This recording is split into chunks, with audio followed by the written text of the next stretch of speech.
Welcome to icon India. Andhra Pradesh నిరుద్యోగులందరికీ కూడా శుభవార్త ఏంటి అనంటే మీకు గ్రూప్ 4 నోటిఫికేషన్ అనేది రావడం జరిగింది. ఈ నోటిఫికేషన్కి సంబంధించినటువంటి పూర్తి వివరాలను ఐకాన్ ఇండియా మీకు ఎక్స్క్లూజివ్గా అందిస్తూ ఉంది. మీకు ఉన్నటువంటి సందేహాలను నివృత్తి చేస్తూ అలాగే నోటిఫికేషన్ జారీ చేసినటువంటి దానిలో ఏ అంశాలను పొందుపరిచారు, మనకి ఇంపార్టెంట్ అంశాలను గురించి ఇప్పుడు చాలా వివరంగా తెలుసుకుందాం. ఇంపార్టెంట్ అంశాలు అనంటే ఏజ్ లిమిట్ ఎంత ఉండాలి, ఎవరు అర్హులు, ఎవరు ఈ ఎగ్జామ్ కోసం అప్లై చేసుకోవచ్చు, సిలబస్ ఏంటి, ఎగ్జామ్ ప్యాటర్న్ ఎలా ఉండబోతుంది, రిజర్వేషన్స్ ఏ విధంగా కేటాయించారు, జిల్లాల వారీగా పోస్టులు ఎన్ని ఉన్నాయి, మొత్తం పోస్టులు ఎన్ని, సో ఎవరికి జాబ్ రాబోతుంది, సో ఇలాంటి మొత్తం అంశాలని కూడా మనం చాలా వివరంగా ఇందులో తెలుసుకుందాం.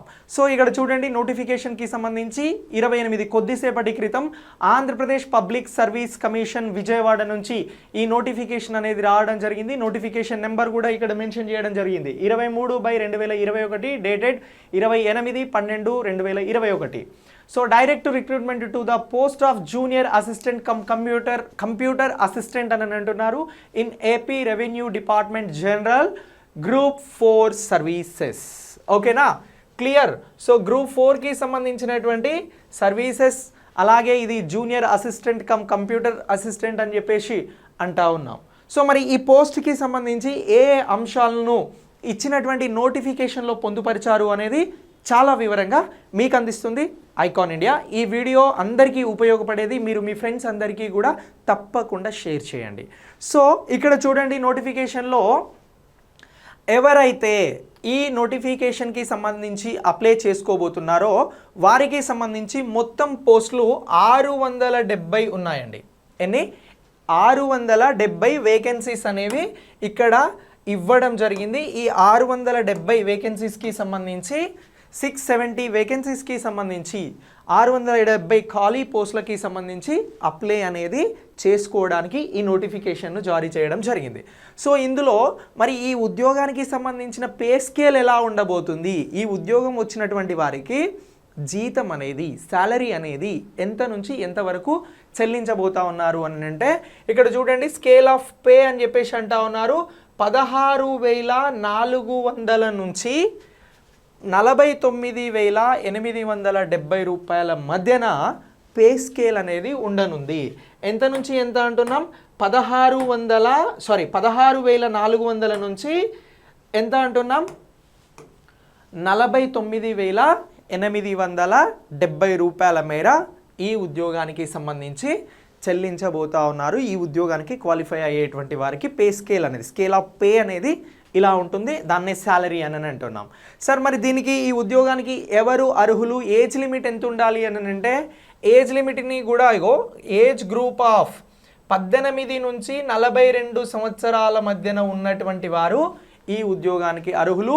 ఏ డేట్ వరకు అని అంటే 1/7/2021 వరకు, అంటే ఈ ఏడాది జూలై 1 వరకు ఎవరికైతే 42 సంవత్సరాల వరకు ఉన్నాయో వారందరూ కూడా అర్హులు. ఎప్పటి నుంచి అని అంటున్నాం? 18 నుంచి 42 సంవత్సరాల వారు అని అంటున్నాం. ఓకేనా? సో ఇలా ఇది మనకు చాలా చాలా ఇంపార్టెంట్. ఒకటి జూనియర్ అసిస్టెంట్ కంప్యూటర్ అసిస్టెంట్ అని చెప్పేసి అంటా ఉన్నాం. జాబ్ వచ్చి దీన్నే గ్రూప్ 4 సర్వీస్ అని అంటున్నాం. 670 వేకెన్సీస్ ఉన్నాయి. స్టార్టింగ్ శాలరీ వచ్చి 16,400 నుంచి స్కేల్ ఆఫ్ పే అనేది 49,870 వరకు ఉంది అనేది గుర్తుంచుకోండి. ఓకే, ఇక దీని తర్వాత ఇక్కడ చూడండి, ఎగ్జామ్కి సంబంధించినటువంటి అంశాలను గురించి కూడా చాలా క్లియర్గా తెలుసుకుందాం. సో ఇక్కడ ఏదైతే డిస్ట్రిక్ట్ ర్యాంకింగ్ అని చెప్పేసి అంటా ఉన్నారు, district selection committee, concerned district selection committee on furnishing the district ranking list of computer based test examination by the commission అని చెప్పేసి అంటా ఉన్నాం. ఓకేనా? సో ఆంధ్రప్రదేశ్ పబ్లిక్ సర్వీస్ కమిషన్కి సంబంధించి కంప్యూటర్ బేస్డ్గా ఈ ఎగ్జామ్ అనేది నిర్వహించబోతా ఉన్నారు. సో అలాగే ఇంకా ఏంటంటే shall right screening as well as main exam.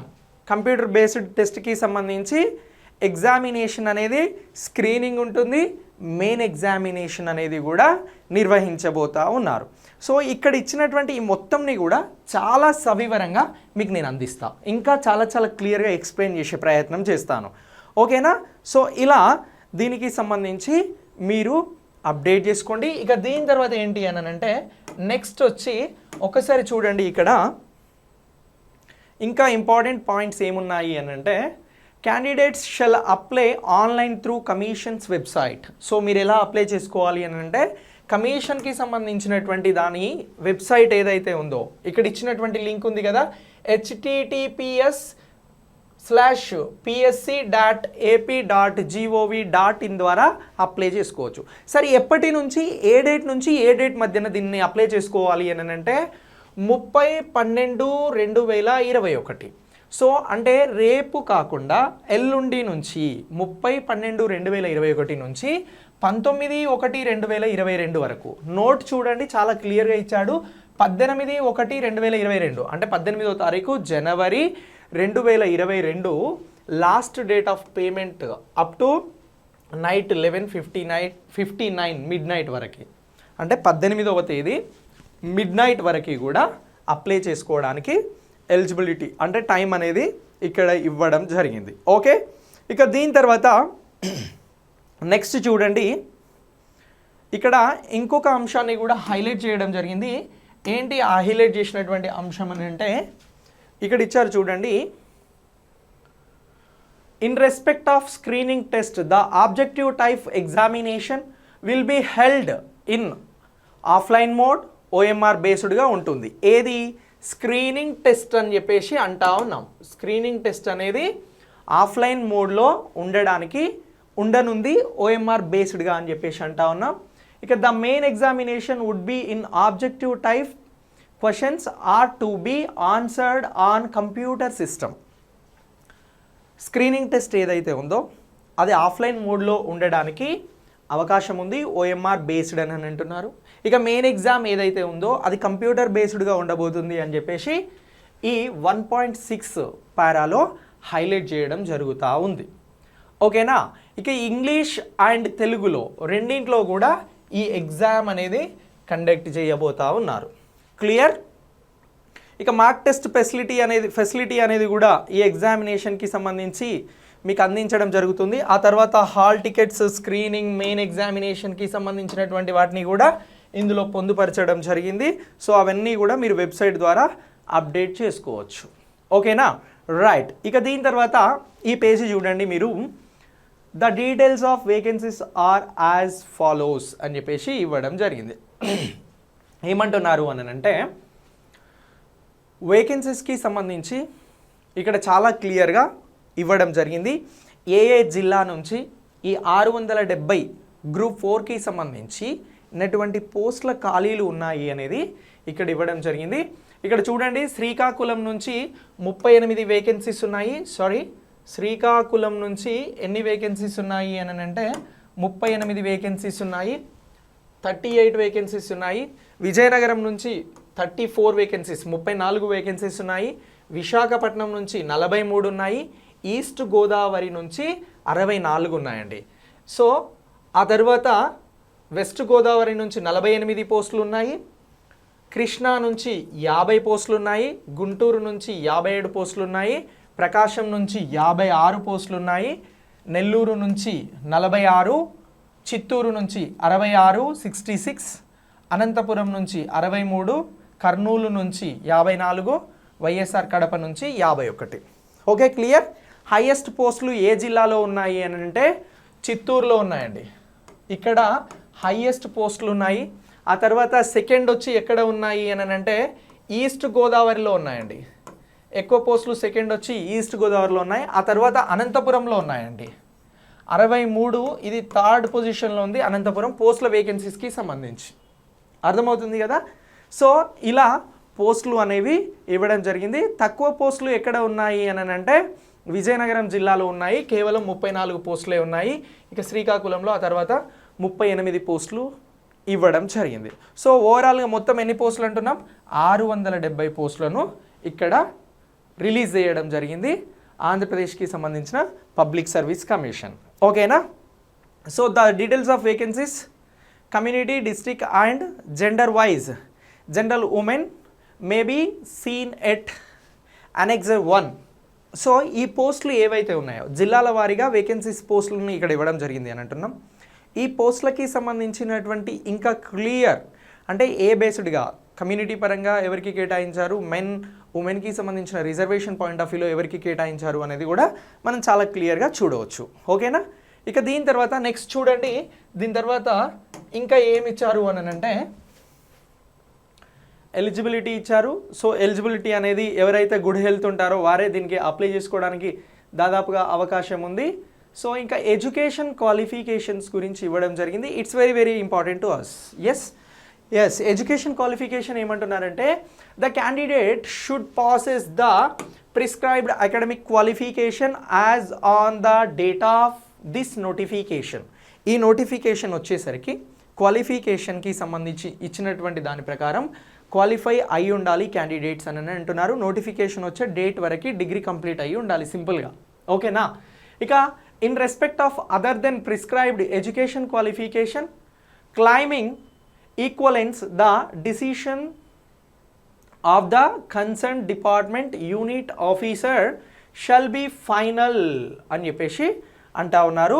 సింపుల్గా ఎడ్యుకేషన్ క్వాలిఫికేషన్ ఏం అడిగారు దీనికి అని అంటే ఇక్కడ చూడొచ్చు junior assistant cum computer assistant అని చెప్పేసి పోస్ట్ అంటున్నాం. ఈ పోస్ట్కి సంబంధించి అకాడమిక్ సైడ్ నుంచి ఏముండాలి అని అంటే మస్ట్ హోల్డ్ బ్యాచులర్ డిగ్రీ అని చెప్పేసి అంటా ఉన్నారు. ఏదైనా డిగ్రీ చేసున్నవారు ఈ పోస్టుకి అప్లై చేసుకునేందుకు అర్హులు. క్లియర్? ఇక దీని తర్వాత టెక్నికల్ క్వాలిఫికేషన్ కూడా అడగడం జరిగిందండి. ఇదేమో అకాడమిక్ క్వాలిఫికేషన్ అంటే మినిమం డిగ్రీ ఉండాలి. టెక్నికల్ క్వాలిఫికేషన్ టెక్నికల్ ఎందుకు అడిగారు? Junior assistant cum computer assistant కాబట్టి కంప్యూటర్ బేస్డ్గా వర్క్ చేయాల్సి ఉంటుంది కాబట్టి టెక్నికల్ అడుగుతా ఉన్నారు. One should pass computer proficiency test conducted by district collector to those who will be short listed before appointment అని చెప్పేసి అడుగుతూ ఉన్నారు. బిఫోర్ అపాయింట్మెంట్కి ముందు ఎవరైతే కలెక్టర్ చేత నిర్వహించబడేటువంటి కంప్యూటర్ బేస్డ్ ఎగ్జామ్ ఉంటుందో దానిలో క్వాలిఫై కావాలి ఫర్ టెక్నికల్ క్వాలిఫికేషన్ కోసం అని చెప్పేసి అంటా ఉన్నారు. ఓకే, ఇక దీని తర్వాత ఇంకా ఇంపార్టెంట్ అంశాలు ఏమున్నాయి అనేది ఒకసారి తెలుసుకుందాం. చూడండి,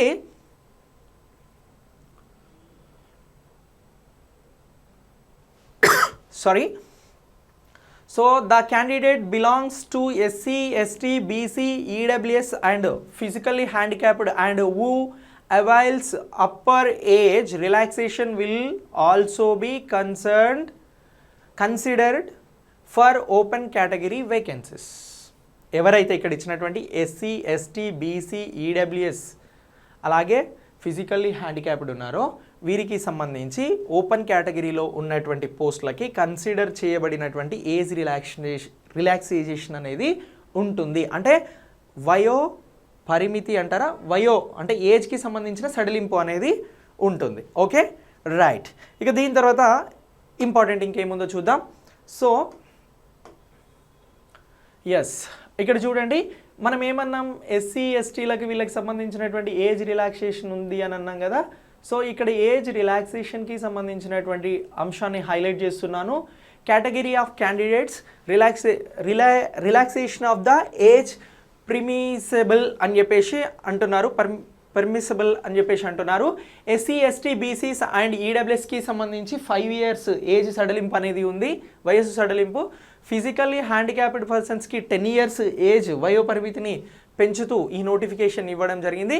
ఎక్స్ సర్వీస్ మ్యాన్ అలాగే ఎన్సీసీ ఉన్నటువంటి వారు ఎవరైతే ఉన్నారో వారికి సంబంధించి ఏమి ఇచ్చారు అని అంటే shall be allowed to deducted from his age a period of 3 years additional to the length of service rendered by him in the armed force by NCC అని చెప్పేసి అడుగుతున్నారు. వారికి సంబంధించి 3 yearsకి సంబంధించిన అడిషనల్ ఏజ్ పీరియడ్ని ఇస్తూ ఉన్నారు. Okay, right. ఇక దీని తర్వాత ఏజ్కి సంబంధించినటువంటి అంశం తర్వాత ఇక్కడ మనకు మరీ ఇంపార్టెంట్ ఉన్నటువంటి అంశం ఏంటి అని అంటే ఇక్కడ దీనికి సంబంధించి మనకు ఏదైతే స్క్రీనింగ్కి అండ్ మెయిన్ ఎగ్జామినేషన్కి సంబంధించినటువంటి అంశం. స్క్రీనింగ్ అండ్ మెయిన్ ఎగ్జామినేషన్కి సంబంధించి ఏమి ఇచ్చారు అంటే the candidates have to be write examination only in the district in which she is willing to be considered for the section either as a local or non local. So ఇలా వారు ఎన్నుకున్నటువంటి దాంట్లో exam రాయడానికి సంబంధించినటువంటి అంశాలను highlight చేయడం జరుగుతూ ఉంది. ఇక దీని తర్వాత resolution of disputes related to question paper అని చెప్పేసి ఇక్కడ ఓ అంశాన్ని ఆన్సర్కి అండ్ అదర్ మ్యాటర్స్ అని చెప్పేసి ఒక కాలంని హైలైట్ చేయడం జరిగింది. ఇక దీని తర్వాత ఉన్నటువంటి ఇతర అంశాలు ఏంటి మనకు హైలైట్ అని అంటే ఇది చాలా చాలా ఇంపార్టెంట్. ఇక్కడ ఉన్నటువంటిది ఏదైతే ఉందో ఇది పోస్టులకి సంబంధించి రిజర్వేషన్ల ప్రకారం సంబంధించి జిల్లాల వారీగా మెన్, ఉమెన్, బీసీ, ఓసీ ఇలాంటి వాటికి సంబంధించినటువంటి కేటాయింపులు అనేవి ఇక్కడ జరిగాయి. మనం జిల్లాల వారీగా ఉన్నటువంటి ఖాళీలను గురించి అక్కడ చర్చించాం కదా, దానికి సంబంధించినటువంటి ఏ జిల్లాలో ఎన్ని పోస్టులు ఉన్నాయి అనేది చెప్పేసి ఇక్కడ ఇవ్వడం జరిగింది. OC, SC, ST, BCA, BCB, BCC, BCD, BCE, VH, HH, OH, ex service, sports, EWS ఇలా టోటల్గా ఇవ్వడం జరిగింది. ఇందులో జనరల్ అలాగే జెంట్ ఉమెన్కి సంబంధించినటువంటి దాన్ని కూడా హైలైట్ చేయడం జరిగింది. ఓపెన్ కోటాలో ఎన్ని పోస్టులు ఉన్నాయి, లోకల్ కోటాలో ఎన్ని పోస్టులు ఉన్నాయి అనేది కూడా ఇక్కడ హైలైట్ చేసేయడం జరుగుతూ ఉంది జిల్లాల వారీగా. Okay right.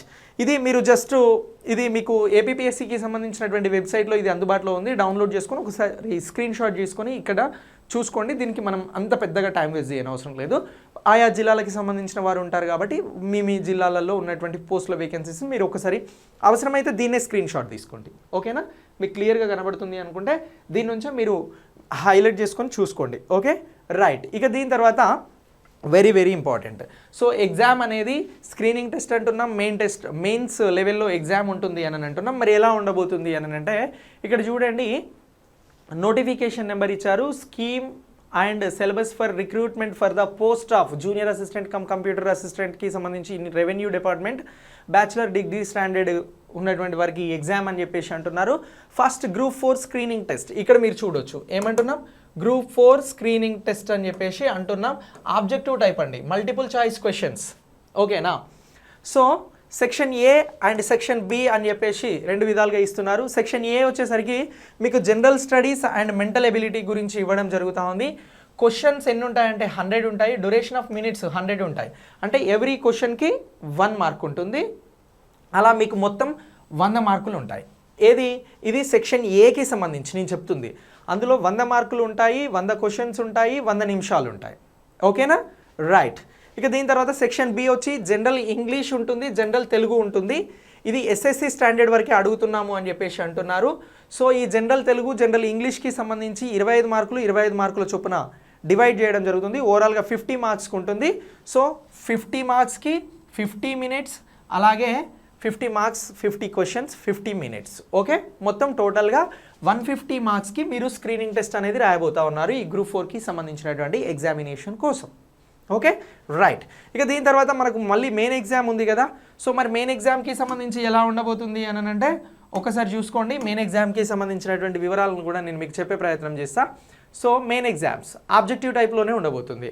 మనకు స్క్రీనింగ్ టెస్ట్ ఆబ్జెక్టివ్ టైప్లోనే ఉంటుంది, అలాగే మెయిన్ ఎగ్జామ్ కూడా ఆబ్జెక్టివ్ టైప్లోనే ఉంటుంది. అవునా. సో ఇప్పుడు ఏమంటున్నాము అని అంటే గ్రూప్ 4 మెయిన్ ఎగ్జామినేషన్ ఇక్కడ చాలా క్లియర్గా చూడొచ్చు. Objective type. సో మీరు భయపడిన అవసరం లేదు, డిస్క్రిప్టివ్ ఏం లేదు, మల్టిపుల్ చాయిస్ క్వశ్చన్స్ బేస్డ్గా ఈ ఎగ్జామ్ ఉండబోతుంది. సో అదే చాలా tough. Paper 1, paper 2 general studies. Paper 1 general studies and mental ability అని చెప్పేసి అడుగుతున్నారు. 150 మార్కులకి మెయిన్ ఎగ్జామ్ ఫస్ట్ పేపర్ 1 ఉంటుంది. స్క్రీనింగ్ టెస్ట్ వచ్చి పేపర్ 1, అందులో సెక్షన్ 1 సెక్షన్ 2 అని ఇచ్చారు. కానీ ఇక్కడ మెయిన్ ఎగ్జామ్ వచ్చేసరికి 2 ఎగ్జామ్స్ ఉండబోతున్నాయి. పేపర్ 1 ఉంటుంది, పేపర్ 2 ఉంటుంది. పేపర్ 1 వచ్చి జనరల్ స్టడీస్ మెంటల్ ఎబిలిటీ అంటున్నారు. 150 క్వశ్చన్స్ ఉంటాయి, 150 నిమిషాలు ఉంటాయి, 150 మార్క్స్ ఉంటాయి. Okay right. ఇక పేపర్ 2కి వచ్చి చూడండి, general English and general Telugu గురించి అడగడం జరుగుతూ ఉంది. 75 మార్కుల చొప్పున ఇవి ఉంటాయి. 75 మార్కులేమో ఇంగ్లీష్ ఉంటుంది, 75 మార్కులేమో తెలుగు ఉంటుంది. సో ఇది ఎస్ఎస్సి స్టాండర్డ్లో ఉండబోతుంది. సో దీనికి 150 మార్కులు, 150 క్వశ్చన్స్, 150 150 మినిట్స్, 150 మార్క్స్. సో ఓవరాల్గా 300 మార్క్స్కి ఎగ్జామ్ అనేది ఉంటుంది. స్క్రీన్ టెస్ట్ ఏమో 150 మార్కులకు ఉంటుంది, మెయిన్ ఎగ్జామ్ ఏమో 300 మార్క్స్కి ఉంటుంది. Okay right. ఇక్కడ 1, 2, 3 అని చెప్పేసి కొన్ని హైలైట్ చేయడం జరిగింది. చూడండి, negative marks as per GO number 235 finance ప్రకారం each wrong answer will be penalized with 1/3 of the mark prescribed for the question. మీరు రాసిన దాని నుంచి 1/3 ఆఫ్ మార్క్ అనేది మీరు తప్పు ఆన్సర్ చేస్తే కట్ చేయడం జరుగుతుంది అని చెప్పేసి హైలైట్ చేయడం జరిగింది. మీడియం ఆఫ్ క్వశ్చన్ పేపర్ ఎలా ఉంటుంది అని అంటే ఇంగ్లీష్లో ఉంటుంది, తెలుగులో ఉంటుంది. భయపడని అవసరం లేదు. తెలుగులో కూడా ఇంగ్లీష్లో ఉంటుంది క్వశ్చన్ పేపర్, తెలుగులో ఉంటుంది. Okay, right. ఇక total number of vacancies notified అని చెప్పేసి ఇచ్చారు. సో కంప్యూటర్ ప్రొఫిషియన్సీ టెస్ట్కి సంబంధించి క్వాలిఫైయింగ్ టెస్ట్ ఏదైతే ఉందో కంప్యూటర్కి సంబంధించి ఇప్పుడు ప్రిలిమినరీ స్క్రీనింగ్ టెస్ట్ ఉంది, తర్వాత మెయిన్స్ ఉంది. దీని తర్వాత ఏం పెడుతున్నారు, కంప్యూటర్ ప్రొఫిషియన్సీ టెస్ట్ అనేది ఒకటి జిల్లా కలెక్టర్ స్థాయిలో పెడతారు అని చెప్పేసి మనం అక్కడ మాట్లాడినాం కదా. దానికి సంబంధించి 1:2 ఒక జాబ్కి 2 పిలుస్తారండి. అందులో ఎవరి పర్ఫార్మెన్స్ బాగుంటే కంప్యూటర్ ప్రొఫిషియన్సీ టెస్ట్లో వాళ్ళకి జాబ్ అనేది రావడం జరుగుతూ ఉంది. ఓకే, ఇది రైట్. ఇప్పుడు స్క్రీనింగ్ టెస్ట్ గురించి మాట్లాడినాం, మెయిన్స్ టెస్ట్ గురించి మాట్లాడినాం, మెయిన్ ఎగ్జామ్ గురించి మాట్లాడినాం, కంప్యూటర్ ప్రొఫిషియన్సీ టెస్ట్ గురించి మాట్లాడినాం. ఇప్పుడు దీనికి సంబంధించినటువంటి సిలబస్ గురించి చాలా వివరంగా ఒకసారి మనం తెలుసుకునే ప్రయత్నం చేద్దాం. తెలుసుకోవాలి కదా మనం దీనికి సంబంధించి. సో సిలబస్ ఏముందో ఒకసారి మీకు చెప్పే ప్రయత్నం చేస్తా. ఇక సిలబస్ని చూడండి, ఇది మీకు ఇప్పుడు భగవద్గీత అండి. సో దీన్ని మీరు బాగా ప్రిపేర్ అవ్వాలి. ఇది బాగా ప్రిపేర్ అయితేనే మీకు ఉద్యోగం రావడానికి అవకాశం ఉంటుంది. Syllabus for the screening test ఏమంటున్నారు అని అంటే section A general studies and mental ability అని చెప్పేసి అడగడం జరిగింది. సో దీని ప్రకారం జనరల్ స్టడీస్ అండ్ మెంటల్ ఎబిలిటీకి సంబంధించి events of national and international importance అని చెప్పేసి అడుగుతూ ఉన్నారు. కరెంట్ అఫైర్స్ని అడుగుతూ ఉన్నారు. మీకు ఐకాన్ ఇండియా ఎక్స్క్లూజివ్గా ఈ కోర్సుకి సంబంధించి అతి తక్కువతో ఆన్లైన్ క్లాసెస్ని అందించబోతుంది. ఈ ఆన్లైన్ క్లాసెస్ మీరు ఐకాన్ ఇండియా దగ్గర నుంచి తీసుకోవడానికి 100% అవకాశం ఉంది. యాజ్ పర్ సిలబస్ ప్రకారం ఏదైతే సిలబస్ ఉందో ఈ సిలబస్ని బేస్ చేసుకొని మీకు క్లాసులు అనేవి అందించబడతాయి. Okay, right. General studies and mental ఎబిలిటీకి సంబంధించి events of national and international importance అని అంటున్నాం. దీనిని ఏమంటున్నాము అని అంటే జాతీయ కరెంట్ అఫైర్స్ అని చెప్పేసి అంటా ఉన్నాం. తర్వాత ఈ కరెంట్ అఫైర్స్లో ఇంటర్నేషనల్ అండ్ నేషనల్స్కి సంబంధించి రీజనల్కి సంబంధించినటువంటి అంశాలను గురించి అడుగుతూ ఉన్నారు. ఇక general science and it applications to be day to day life, contemporary developments in science and technology and information టెక్నాలజీకి సంబంధించి సైన్స్ అండ్ ఇన్ఫర్మేషనల్ టెక్నాలజీకి సంబంధించినటువంటి అంశాలను గురించి అడుగుతున్నారు. సైన్స్ అంటే కరోనా, వ్యాక్సిన్లు, అలాగే ఇతర ఎక్విప్మెంట్ కనుక్కోవడం, ఐటీకి సంబంధించినటువంటి డెవలప్మెంట్స్, వీటన్నింటిని గురించి ఇక్కడ చదవాల్సి ఉంటుంది. తర్వాత socio economic and political history of modern India with emphasis on Andhra Pradesh. Socio ఎకనామిక్కి సంబంధించినటువంటి అంశాలతో పాటు మోడర్న్ హిస్టరీ అంశాల్లో అందులో ఏపీకి ప్రాధాన్యత ముఖ్యమైన ఏపీకి రిలేటెడ్గా ఉన్నటువంటి ముఖ్యమైన అంశాలను గురించి కూడా ఇక్కడ అడగడం జరుగుతూ ఉంది. ఓకే, ఇక తర్వాత Indian polity and governance, constitutions issues, public policies, అలాగే reforms and e governance initiatives with specific references in Andhra Pradesh అని చెప్పేసి అడుగుతూ ఉన్నారు. ఇక ఆ తర్వాత economic development India since independence with emphasis and Andhra Pradesh. Economic development ఎలా ఉంది ఇండియాకి సంబంధించి, అలాగే ఇండిపెండెన్స్ నుంచి ఆంధ్రప్రదేశ్లో ఉన్నటువంటి ముఖ్యమైన ఎకనామిక్ గ్రోత్స్ గురించి కూడా అడగబోతా ఉన్నారు. ఇక physical geography, Indian sub continent and Andhra Pradesh గురించి అడగబోతున్నారు. జాగ్రఫీకి సంబంధించి, భూగోళ శాస్త్రానికి సంబంధించి. ఆ తర్వాత డిజాస్టర్ మేనేజ్మెంట్, విపత్తు నిర్వహణకి సంబంధించి అడుగుతున్నారు. ఇక ఆ తర్వాత సస్టైనబుల్ డెవలప్మెంట్ గురించి, ఎన్విరాన్మెంటల్ ప్రొటెక్షన్ గురించి అడగడం జరుగుతూ ఉంది. Logical reasoning, analytical ability and data interpretation, data analysis, వీటన్నింటినీ గురించి కూడా ఈ ఎగ్జామ్లో చాలా క్లియర్గా అడగబోతూ ఉన్నారు. సో మీరు ఇవంతా కూడా చదువుకొని సిద్ధంగా ఉండాలి. ఇక ఆ తర్వాత లాస్ట్ పాయింట్ వచ్చి ఏంటి అని అంటే బైఫర్కేషన్ గురించి కూడా ఇక్కడ మిమ్మల్ని అడగబోతా ఉన్నారు. Andhra Pradesh bifurcation, economic and social, cultural, political and legal implications and problems అని చెప్పేసి గుర్తుంచుకోండి. Okay, right. ఇక దీని తర్వాత నెక్స్ట్ ఉన్నటువంటిది ఏంటి అని అంటే జనరల్ ఇంగ్లీష్ అండ్ తెలుగుకి సంబంధించి ఎస్ఎస్సి స్టాండర్డ్ అన్నాం కదా. మరి ఇంగ్లీష్లో వచ్చి ఏం అడుగుతున్నారు అని అంటే ఇక్కడ చూడవచ్చు మీరు. ఇంగ్లీష్లో వచ్చి ఏం అడుగుతున్నారు అని అంటే comprehension passages, usage and idioms, అలాగే ఒకాబులరీ అండ్ పంక్చుయేషన్స్, ఆ తర్వాత లాజికల్ రీఅరేంజ్మెంట్ ఆఫ్ సెంటెన్సెస్, తర్వాత గ్రామర్ గురించి అడగడం జరుగుతూ ఉంది. ఓకే, ఇక దీని తర్వాత తెలుగులోకి వచ్చి synonyms, vocabulary, grammar, Telugu to English meanings, English to Telugu meanings, usage and idioms గురించి అడగడం జరుగుతూ ఉంది. సో ఇలా వీటిని గురించి గుర్తుంచుకోండి. ఇక దీని తర్వాత ఇంకా సిలబస్లో ఏం అడుగుతున్నారు అని అంటే ఇక్కడ చూడండి, syllabus for the mains examination. ఇప్పటివరకు మనం చెప్పుకున్నటువంటి సిలబస్ ఏదైతే ఉందో అదంతా కూడా స్క్రీనింగ్ టెస్ట్కి సంబంధించినటువంటి సిలబస్. ఇక్కడ మనం మెయిన్స్కి సంబంధించినటువంటి దానిని గురించి అడుగుతూ ఉన్నారు. సో మెయిన్స్కి సంబంధించి ఏముంది అని అంటే events of national and international importance అని చెప్పేసి అడగడం జరిగింది. అలాగే కరెంట్ అఫైర్స్ గురించి అడగడం జరిగింది. జనరల్ సైన్స్ గురించి అడుగుతున్నారు. అదే science and technology and development టెక్నాలజీకి సంబంధించి ఇన్ఫర్మేషన్ టెక్నాలజీ, సోషో ఎకనామిక్, ఏదైతే మనం స్క్రీనింగ్ టెస్ట్కి సంబంధించినటువంటి ఫస్ట్ పేపర్ గురించి చెప్పుకున్నామో సేమ్ అదే ఇక్కడ కూడా అడగడం జరుగుతూ ఉంది. ఆ తర్వాత మీకు స్కీమ్ ఆఫ్ ఎగ్జామినేషన్, ప్రాక్టికాలిటీ అని చెప్పేసి ఇక్కడ ఇవ్వడం జరిగింది. సో దీనికి సంబంధించి ఏముంది అనేది ఒక్కసారి చూడండి. ఏదైతే ఇక్కడ ఏమడుగుతున్నారు అని అంటే proficiency in office automation with usage of computers and associated softwares అని చెప్పేసి అడుగుతా ఉన్నారు. సో దీనికి సంబంధించి 30 మార్క్స్ ఉంది, 30 మినిట్స్ ఉంది. మ్యాక్సిమం మార్క్స్ వచ్చి 50 ఉన్నాయి. మినిమం క్వాలిఫికేషన్ వచ్చి ఇందులో కంప్యూటర్కి సంబంధించినటువంటి రిలేటెడ్ ఎగ్జామ్లో ఎస్సీ, ఎస్టీ, పిహెచ్ఎస్కి 15 మార్కులు వస్తే సరిపోతుంది. బీసీస్కి 17.5 రావాలి. ఓసీస్కి 20 మార్కులు రావాలి. అవుట్ ఆఫ్ 50 మార్క్స్ ఇది 30 నిమిషాలలో రాయాల్సి ఉంటుంది. Okay, right. ఇక దీని తర్వాత నెక్స్ట్ చూడండి, ఇక్కడ నెక్స్ట్ ఏం అడిగారు అని అంటే సిలబస్ని అడగడం జరిగింది. Sorry, the test shall comprise the following 4 parts. Test అనేది 4 పార్ట్స్గా కంప్రైజ్ చేయడం జరిగింది. పార్ట్ ఏ వచ్చి టైపింగ్ ఏ లెటర్. కంప్యూటర్ మీద మీరు వర్క్ చేయాల్సి ఉంటుంది. కంప్యూటర్ అసిస్టెంట్ కాబట్టి కంప్యూటర్ బేస్డ్గా వర్క్ చేయాల్సి ఉంటుంది కాబట్టి so name of the question to be answered అని చెప్పేసి మొత్తం 4 పార్ట్స్ని ఇవ్వడం జరిగింది. Typing a letter, passage, paragraph 100 to 150 words in MS వర్డ్లో దానికి 15 మార్క్స్ ఉంటుంది. ఎంఎస్ వర్డ్లో మీరు ఏం చేయాలంటే 100 నుంచి 150 వర్డ్స్ తోటి టైప్ చేయాల్సి ఉంటుంది సింపుల్గా, ఒక ప్యాసేజ్ కానీ పారాగ్రాఫ్ కానీ. తర్వాత పార్ట్ బి వచ్చి ఏమడుగుతున్నారంటే preparation of the table graphs in MS Excel. అంటే నీకు ఇక్కడ ఎంఎస్ వర్డ్ వచ్చి ఉండాలి, ఎంఎస్ ఎక్సెల్ అనేది కూడా వచ్చి ఉండాలి. దీనికి సారీ 10 మార్కులు ఇవ్వడం జరిగింది. తర్వాత preparation of power point presentation slides 2 చేయాలంట. ఇది ఎంఎస్ పవర్ పాయింట్ వచ్చేది ఉండాలి. సో తర్వాత పార్ట్ డి వచ్చి ఏమడిగారు అని అంటే క్రియేషన్ అండ్ మనిపులేషన్ ఆఫ్ డేటాబేస్ అని చెప్పేసి అడిగారు. దీనికి 10 మార్కులు ఇచ్చారు. అలాగే పవర్ పాయింట్ ప్రజెంటేషన్కి కూడా 10 మార్కులు ఇవ్వడం జరిగింది. ఆ తర్వాత display the content of email inbox, email చేయడానికి సంబంధించి 5 మార్కులు ఇచ్చారు.